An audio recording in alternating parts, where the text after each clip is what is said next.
made a lot of mistakes. So we wouldn't want them to make the same mistakes also. So just to have a lowdown of the tips. So apply for your visa well in advance. Keep 2 months in hand because you never know when over tourism is hitting Japan, and it is hitting Japan all the time.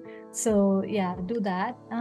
If you travel in winter, it's very crowded. I would love to see Japan in autumn with all the fall colors because we caught the last of the fall colors in bits and pieces here and there, and that sort of made me imagine what a beautiful experience this would have been had I visited either in Sakura season, which is also touristy, I've heard. It's very crowded, but autumn colors must be really beautiful. I'm a sucker for autumn colors. I would love to go back during autumn again. And then, yeah, all these major attractions like Harry Potter, Universal Studio, even Tokyo Disneyland, which was not in our list at all. But if you wanted to go, must well in advance because with your dates and the booking slots, the timing may not match. All of them may be sold out in advance, so you have to book it in advance. And JR Pass, a huge expense, so make sure you're spending your money wisely.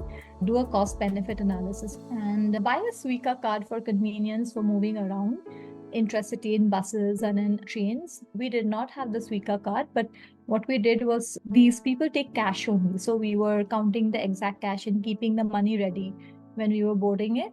So there would be no like bottleneck in the queue for us because we would be like, yeah, the first time was like that. And we had these hot, angry stares.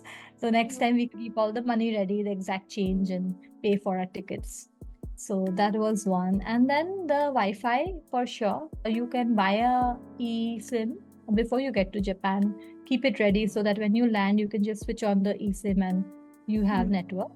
And the other option, obviously, you can buy a pocket Wi-Fi. We did not buy a pocket Wi-Fi because we were traveling in a group. Obviously, a pocket Wi-Fi will not make sense. So we activated the eSIMs. We bought the eSIMs. But a pocket Wi-Fi works for couple or solo traveler. It works well. The range is also pretty good. So yeah. Also booking your accommodation, we did want to, like, the hotels that we booked were not our first choices.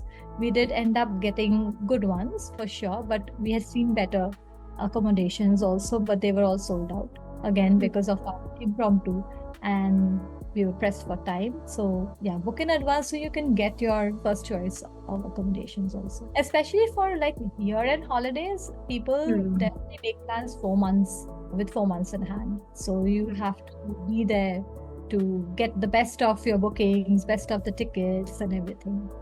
Google Lens is a savior. So anything, any item, any product we couldn't understand, we would just Google Lens it out and understand. But other than that, we downloaded apps and we did ask also a couple of times. A lot of people understand English these days, but otherwise, if you just show the place to somebody, they are only too happy to show you around, and they're very polite. In a previous trip, we were looking for a dinner place, a restaurant, particular restaurant in Shinjuku area, and we were not able to find it. And we found this gentleman walking past us, and we asked him, "Do you know this place?" And he insisted on taking us to that place.